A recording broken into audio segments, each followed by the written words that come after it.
दिनेश, आपण बघतोय नारायण राणेंनी काल म्हटलं होतं की आज मी या संदर्भात जाहीरपणे आपली भूमिका मांडणार आहे। दीपक केसरकरांनी जी काल भूमिका मांडली त्याच्यावरती आज राणे उत्तर देतील। त्याचबरोबर आज प्रचाराचा शेवटचा दिवस आहे। कोकणात जी आता सगळी रणधुमाळी सुरू आहे, आज ही रणधुमाळी टिपेला पोहोचेल।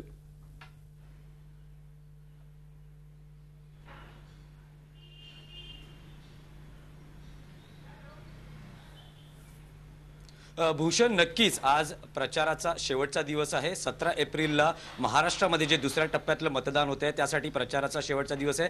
गेले काही दिवस सिंधुदुर्गामध्ये प्रचाराच्या तोफा धडाडत होत्या, त्या आज थंडावतील। सिंधुदुर्ग रत्नागिरी याचं जर विश्लेषण करायचं झालं तर दीपक केसरकर यांच्या बंडामुळे डॉक्टर निलेश राणे आणि त्यांचे वडील उद्योग मंत्री नारायण राणे यांच्यासाठी ही लढाई आहे ती फार सोपी नाही आहे। तर शिवसेनेसाठी विश्लेषण करायचं झाल्यास यंदा ही निवडणूक शिवसेनेसाठी फार कठीण नाही आहे। एकूण परिस्थिती अशी होती की नारायण राणे विरुद्ध दीपक केसरकर हे हा जो वाद आहे तो शिवसेनेच्या पथ्यावर पडतो का, अशी या ठिकाणी परिस्थिती आहे। आज जो प्रचार होतोय त्यामध्ये प्रामुख्याने नारायण राणे यांची सावंतवाडीमध्ये सभा आहे। प्रचाराचा समारोप या ठिकाणी काँग्रेसचा होणार आहे। तर शिवसेनेच्या थेट जाहीर सभा नाही, मात्र विनायक राऊत हे सिंधुदुर्गामध्ये बऱ्याच ठिकाणी रोड शो करणार आहेत। गोव्याचे मुख्यमंत्री मनोहर पर्रीकर हेही आज सिंधुदुर्गामध्ये दाखल होत आहेत। या ठिकाणी शिवसेनेच्या प्रचारासाठी आणि एकूणच एनडीएच्या प्रचारासाठी पर्रीकर यांच्या सभा होणार आहेत।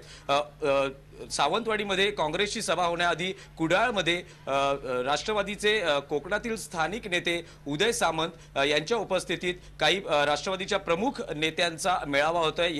या मेळाव्यामध्ये महाराष्ट्राचे राष्ट्रवादीचे काही प्रमुख पदाधिकारी उपस्थित राहतील असंही सांगण्यात येत आहे। एकूणच सिंधुदुर्गातलं वातावरण जे आहे ते तापलेलं आहे आणि 17 तारखेला होणाऱ्या मतदानासाठी आजचा प्रचाराचा जो शेवटचा दिवस आहे यामध्ये जास्तीत जास्त जोर हा दोन्ही पक्षांकडून आणि दोन्ही पक्षाच्या उमेदवारांकडून लावला जाईल असं एकूण वातावरण दिसतंय। मात्र नारायण राणे विरुद्ध दीपक केसरकर यांच्यामधील वाद आहे त्याचा निश्चितच फायदा मिळवण्याचा प्रयत्न शिवसेनेकडून होताना दिसणार आहे।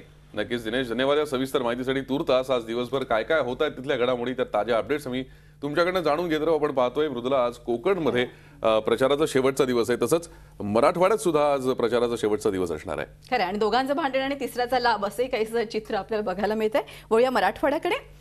मराठवाड्यातल्या 6 मतदारसंघात आज प्रचाराचा शेवटचा दिवस आहे। शेवटच्या दिवशी अनेक नेत्यांच्या सभांचा धडाका पाहायला मिळणार आहे। मराठवाड्यातली राजकीय समीकरणं काय आहेत आणि कशा रंगणार आहेत लढती, यावरचा हा रिपोर्ट। गारपीट आणि संथ गतीनं घोषित झालेल्या उमेदवारांमुळे मराठवाड्यातला प्रचार तसा थंडावलेलाच होता।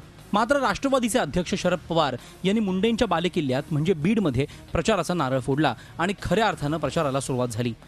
मात्र प्रचार तापला तो देशभरात सभांचा धडाका लावणारे भाजपचे पंतप्रधानपदाचे उमेदवार नरेंद्र मोदी यांनी नांदेडमध्ये आणि लातूरमध्ये सभा घेतल्यानंतर। राज्यातल्या पहिल्या टप्प्यात विदर्भातलं मतदान पार पडल्यानंतर आता सर्वच पक्षांचे छोटे मोठे नेते मराठवाड्यात दाखल झाले आहेत।